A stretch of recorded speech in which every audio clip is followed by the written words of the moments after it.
Lieutenant Colonel Adam Scott Conway, United States Marine Corps. Commander Stefanos Koutias, Hellenic Navy. Lieutenant Colonel Daniel L. Cornelius, United States Air Force, with highest distinction. Captain Sandeep Singh Randhawa, Indian Navy. Commander Carl Ryan Kringle, United States Navy. Colonel Chechem Ruhian, Indonesian Marine Corps. I'm filming now, and I'll take pictures. Mr. David M. Crow, National Geospatial Intelligence Agency. Captain Ghassan Abdulhur Badea, Kapitan, Iraqi Navy. Commander Diane S. Cook, United States Navy. Commander Amir Goodman, Israeli Navy. Ms. Christina A. Del Castillo, U.S. Agency for International Development. Commander Francesco Fagnani, Italian Navy.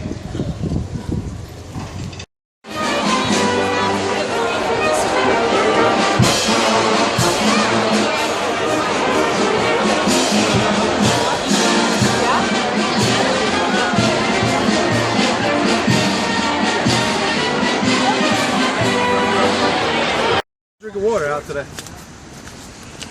Huh? This one. This is my favorite. What is on there? You got breakers like crazy. All the gold, all the design, stained glasses. Có con này cô có chụp con chim kia thì phải là máy luôn mà.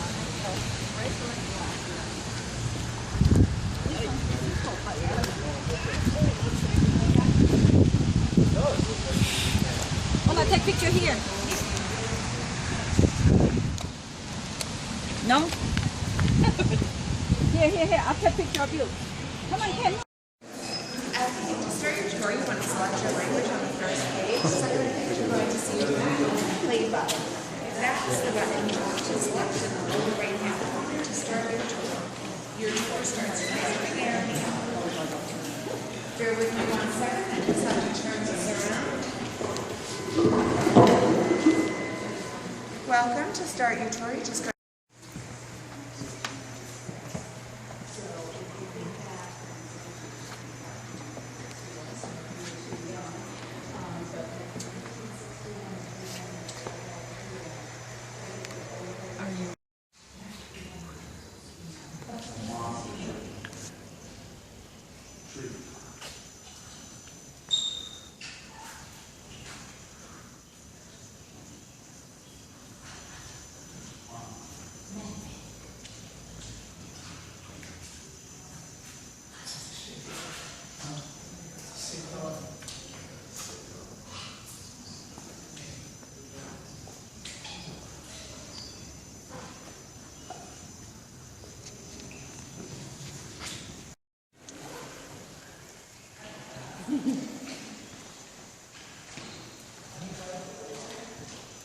Be our guest. Oh, just kidding.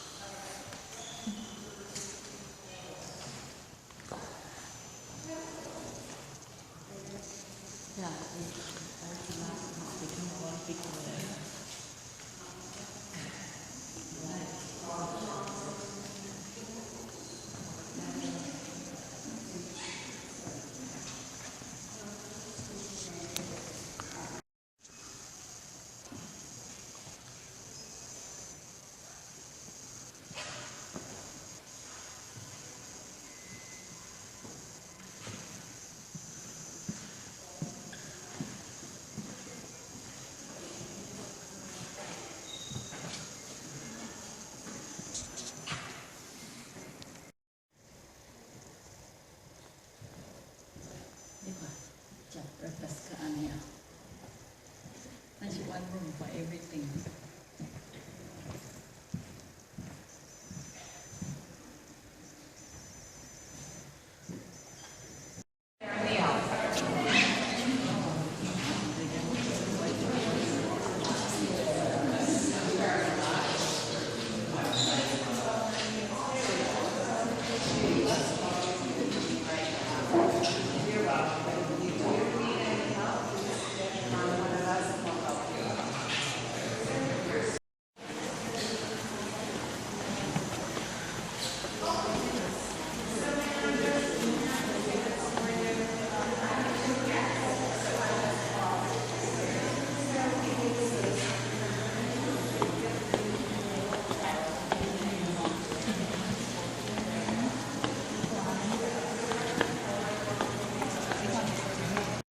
Over by the plants. That used to be a statue. All right, we're moving. What? Whoa. At the bottom, they have a Greek key. What? At the bottom, they have a Greek key that's the design pattern on the floor.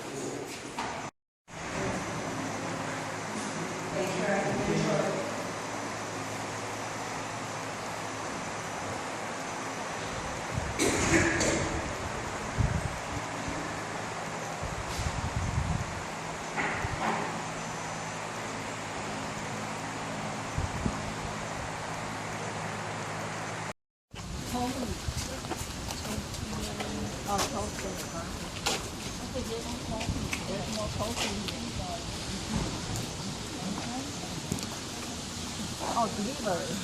Okay.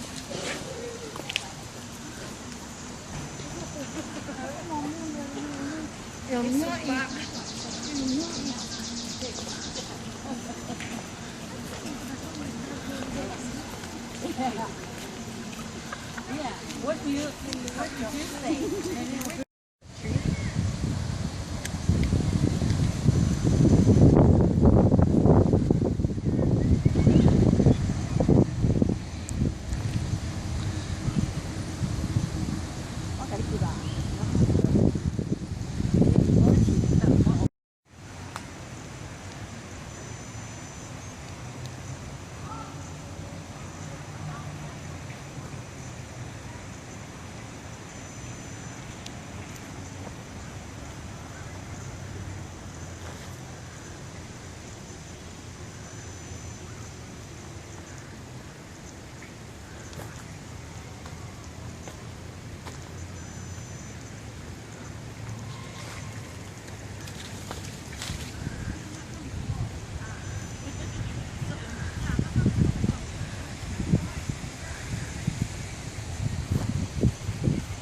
you start? 1, 0, 0.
This like just houses. Oh, you should have the Warren house. Oh, The yeah. other side, huh? Look at the rows. 3 rows.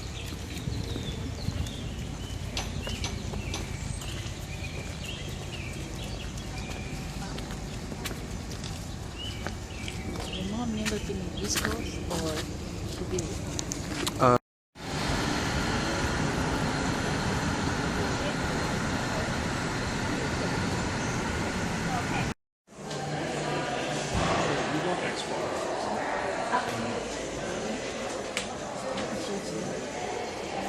Sorry.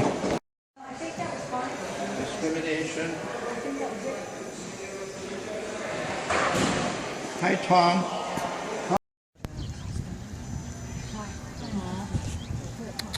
Oh, there's there's two. two. Oh, be like. Hi. Oh, not. Let's just come here, Ken. Come here. I want to put selfie there. Can you do that? No. Can you? You stand here and then the.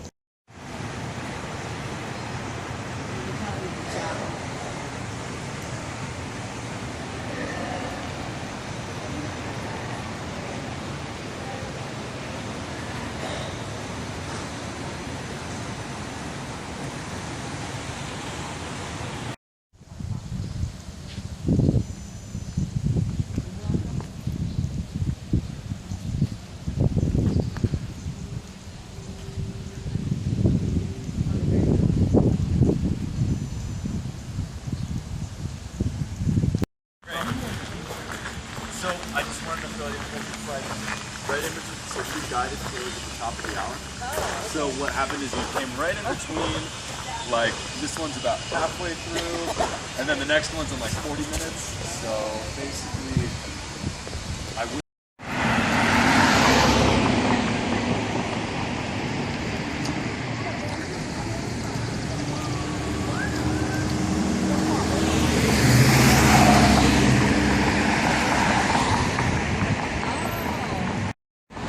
It looks funny.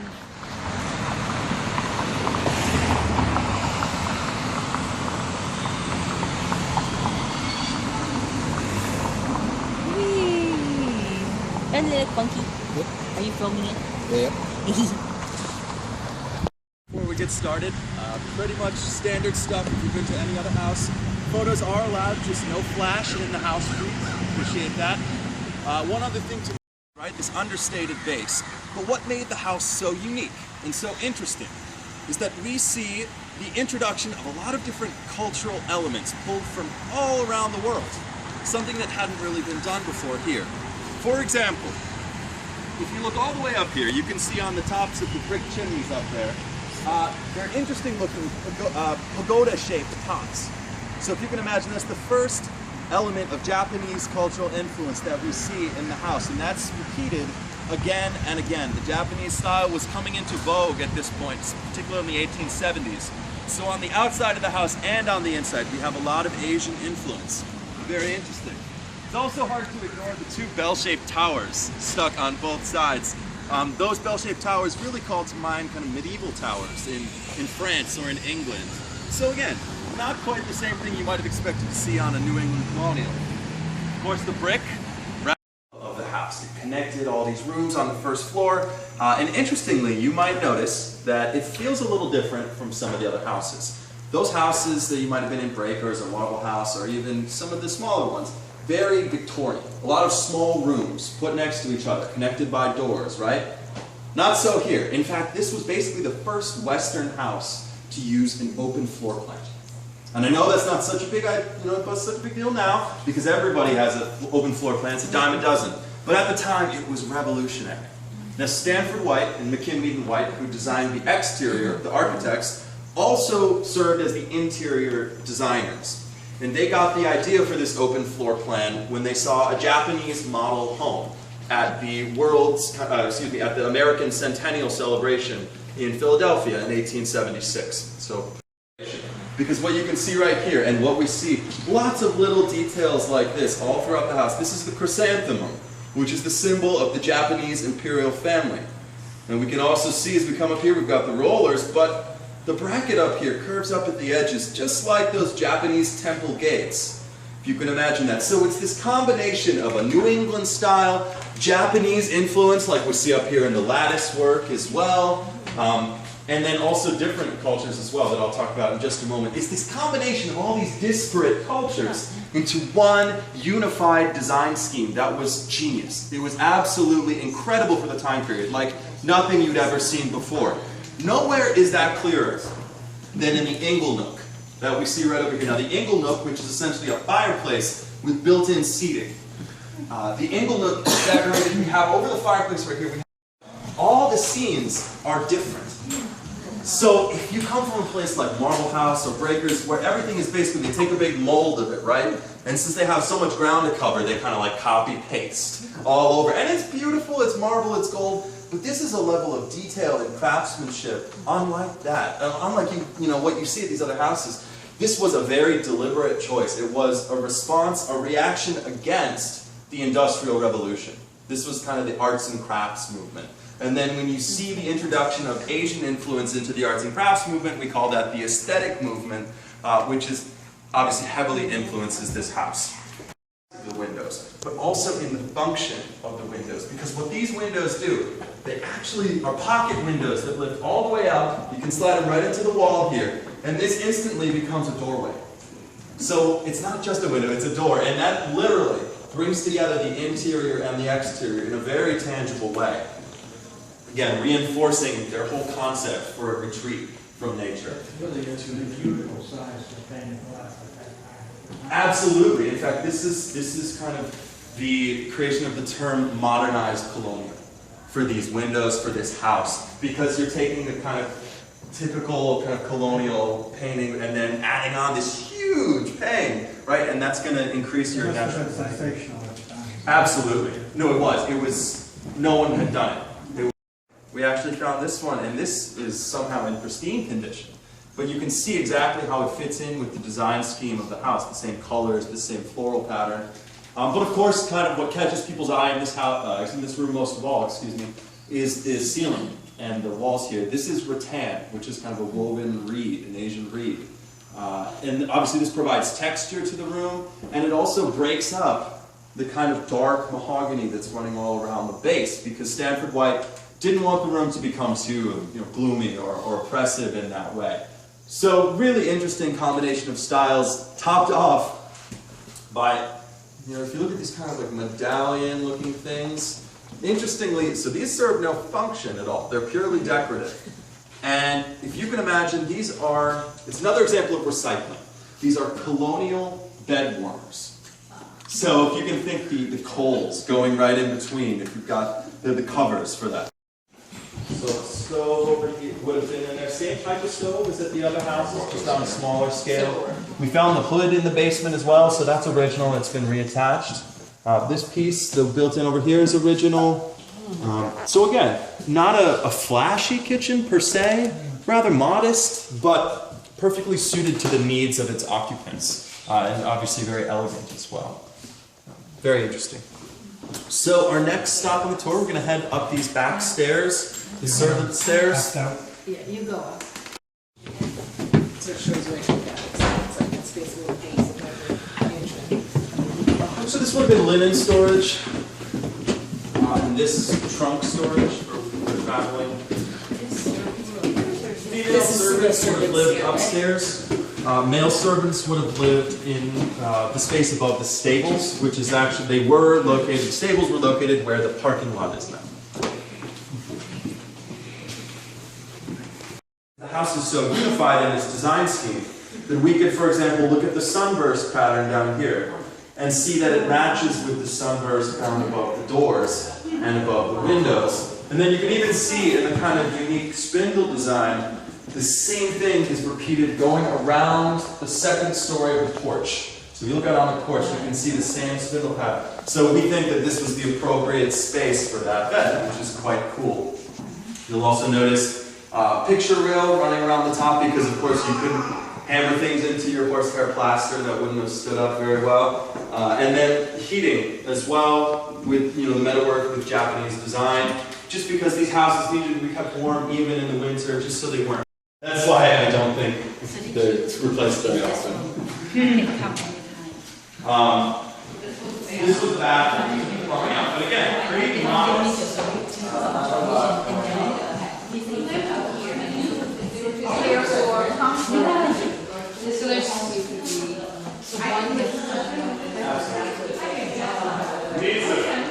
think about that all the time. I know, I love this house. If you stand over here, you can actually see the skylight for this house, which is like a lovely kind of pink and blue stained glass. Oh, yeah.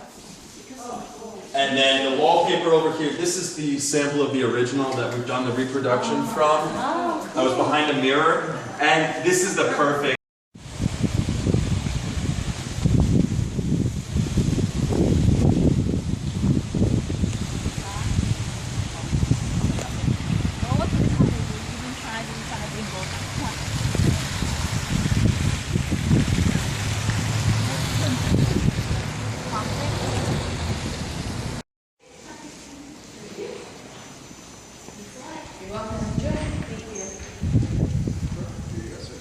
Thank you. We'll start right in front of the tapestry.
I guess you can ask him. No,